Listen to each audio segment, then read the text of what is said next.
Programa de opinión de producción nacional con elementos de lenguaje, salud, sexo y violencia, que solo bajo la supervisión de padres, madres, representantes o responsables es apto para niños, niñas y adolescentes.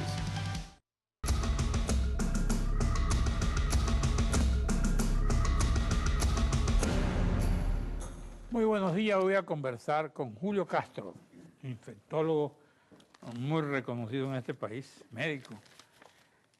Y lo he invitado porque cada vez aparecen más motivos desde el punto de vista de la medicina y de la farmacia y de la ciencia para hablar con personas como Julio Castro. Por ejemplo, aquí leo en un periódico, creo que es el Universal, dice: fármacos vencidos solo tienen entre 5 y 50% de efectividad. ¿Eso es cierto, Julio? Sí, realmente es difícil, casi imposible saber un medicamento específico que tiene fecha de vencimiento cumplida, cuánto es el tiempo de efectividad que tiene pasada la fecha de vencimiento. Eso depende de muchos factores. El producto químico que lo produce, el envase en el que está hecho, el tipo de temperatura en el que está guardada. Entonces la recomendación es que no utilizarse medicamentos vencidos una vez que pasa la fase, porque de ahí en adelante, digamos, hay una brecha que nadie conoce de cuánto tiempo más se puede utilizar. No es lo normal que se utilicen medicamentos vencidos. Pero hay tipos de medicamentos, por ejemplo, en cápsulas, gel, hay en polvo, todos tienen la misma regla a la hora de vencerse. Absolutamente no. Cada uno tiene una regla diferente. Por ejemplo. Porque depende de muchas variables, ¿no? Claro. Por ejemplo, si es un medicamento que requiere refrigeración o requiere un margen de temperatura, una vez que pase ese margen de temperatura, y en Venezuela puede haber temperaturas extremas, ya el tiempo de vencimiento, una vez que finalice su vida, una vez que pase el tiempo, se puede acortar mucho. Yo creo que a nadie se le ocurriría tomarse una pastilla anticonceptiva vencida. Claro, creo que ese es un buen criterio. Entonces, digamos, medicamentos vencidos no deben utilizarse. Utilizar medicamentos vencidos hoy en día es una práctica anormal, claro, no debería utilizarse. Pero las vitaminas vencen.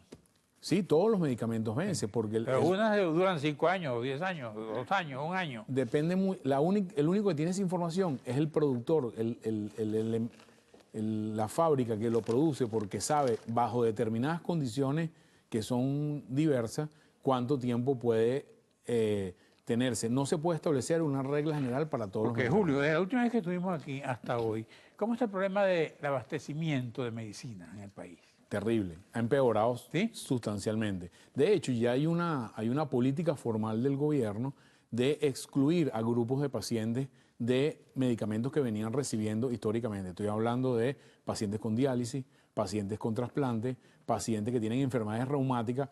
El programa de alto costo ya limitó de alguna manera una buena parte de los medicamentos, por ejemplo, para artritis reumatoide. Ya hay medicamentos que no existen en Venezuela. Tenemos en este momento puntual problemas con los medicamentos para el VIH. No hay posibilidad de atender pacientes con diálisis peritoneal. Entonces, ya el gobierno tomó decisiones sobre determinados grupos de pacientes, los hemofílicos también están allí, donde esos pacientes ya no reciben unos tipos de medicamentos. Fue una decisión que alguien tomó. ¿Y entonces? Bueno, esos pacientes ¿van a morir? Algunos van a morir y otros pacientes van a empeorar. Van a empeorar.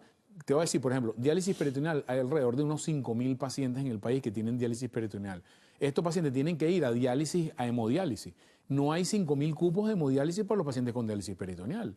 Entonces, ¿para dónde van a ir esos pacientes? Porque un paciente que requiere diálisis peritoneal no puede tener otra opción que no sea diálisis o trasplante. Y no se están haciendo trasplantes y no hay cupo para la diálisis peritoneal. ¿No puede ir a clínicas privadas? No hay forma de hacer diálisis peritoneal hoy en día. ¿Por qué?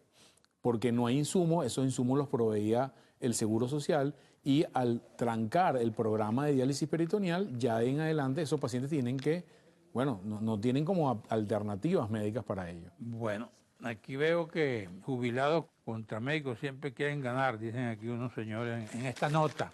Hay también otros problemas que son las nuevas enfermedades que están apareciendo, ¿no? Tú me hablabas de algo que está apareciendo en Guanarito. Bueno, sí, está reapareciendo. Reapareciendo, la fiebre hemorrágica venezolana es una fiebre autóctona. Ese virus solamente existe en Venezuela. Hay varios virus autóctonos en América Latina, en el mundo entero. Hay países que tienen virus autóctonos. Nosotros tenemos el nuestro, que es así como el pabellón criollo. Este virus solamente existe en Venezuela. Ese virus se parece mucho al dengue y habitualmente ha estado confinado a los estados llaneros.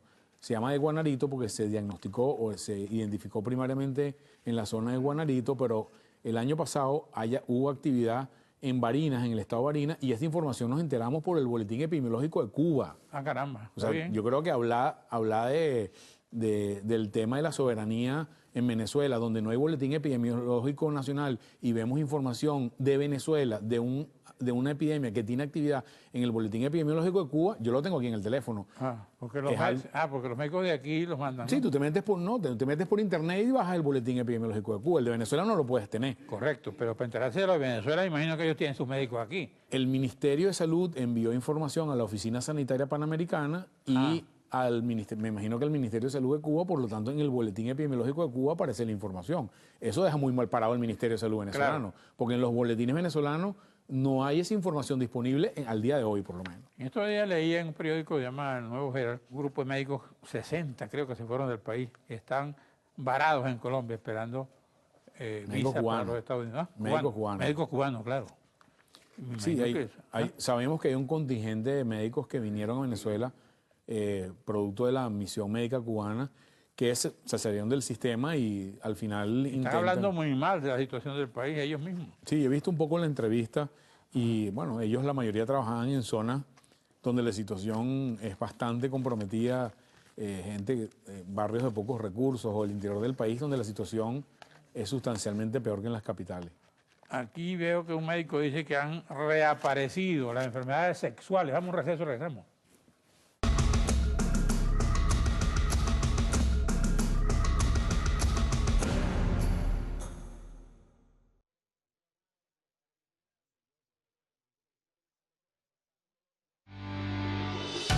Estás viendo Regiones.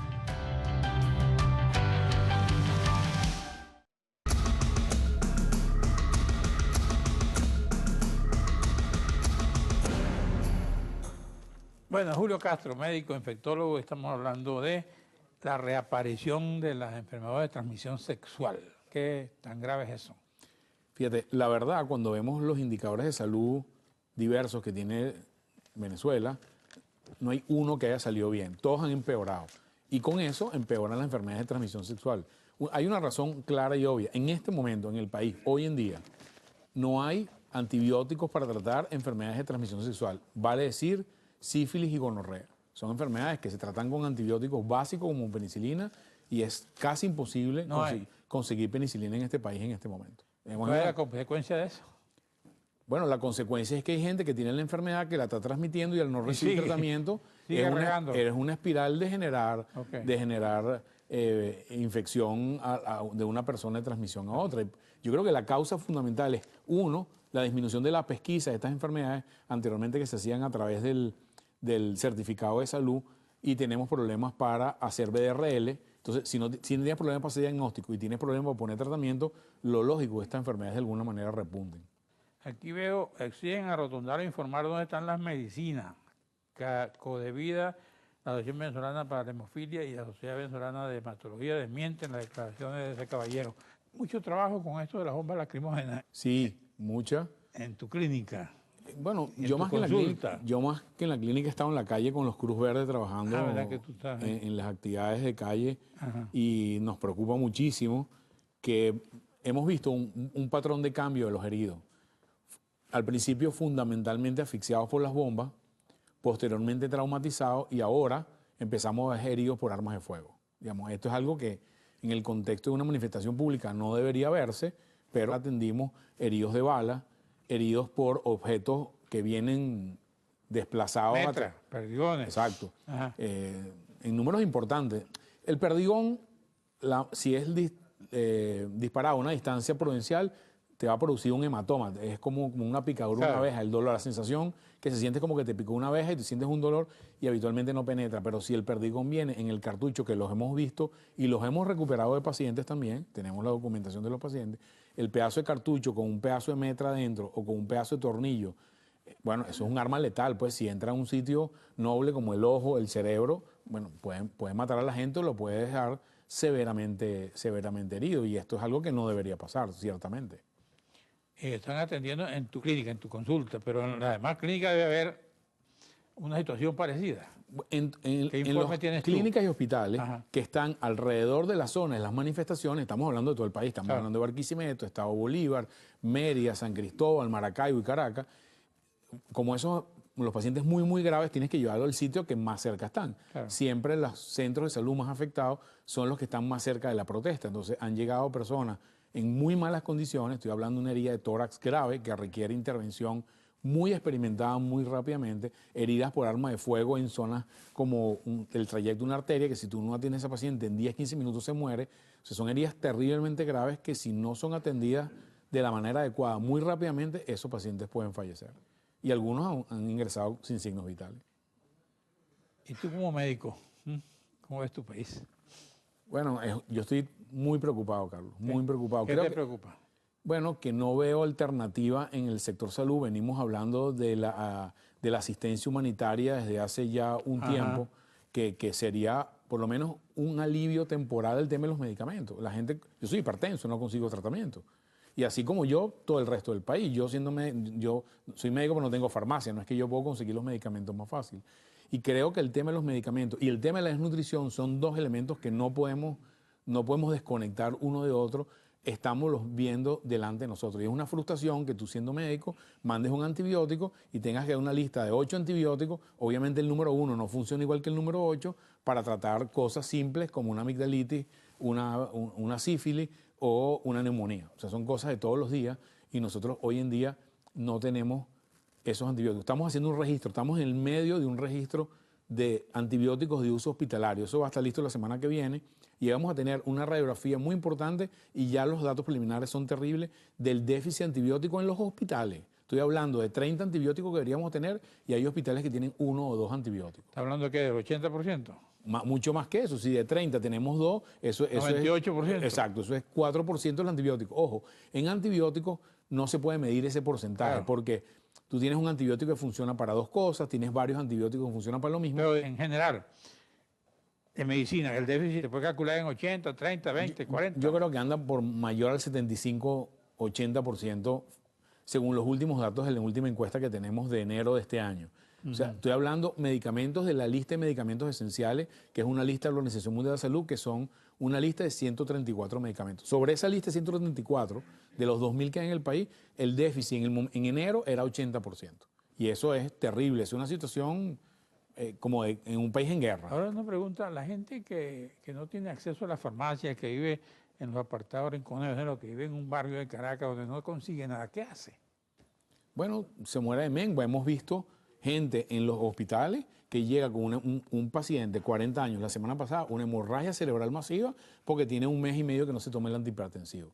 Y las arterias son como un sifón de la casa. Si tú le metes presión, se revienta por alguna parte. Esa es la historia natural de la enfermedad. O sea, estamos viendo historia natural de la enfermedad que antes se modificaba con los tratamientos y ahora la gente tiene desenlaces terribles, como ese paciente que tiene un infarto, tiene una hemorragia cerebral, una cetoacidosis diabética. Son cosas que deberían prevenirse con tratamiento. Bueno, ojalá que todo se resuelva. Dios quiera que, digamos, haya un cambio importante, en particular el alto gobierno entienda que el tema de la salud es un tema que nos afecta a todos, inclusive al mundo oficialista, y que si no hay una puerta que se abra en términos de esa asistencia real, vamos a problemas. Gracias, Julio. Gracias a ti. Gracias a ustedes, amigos televidentes. Nos vemos aquí mañana a esta misma hora.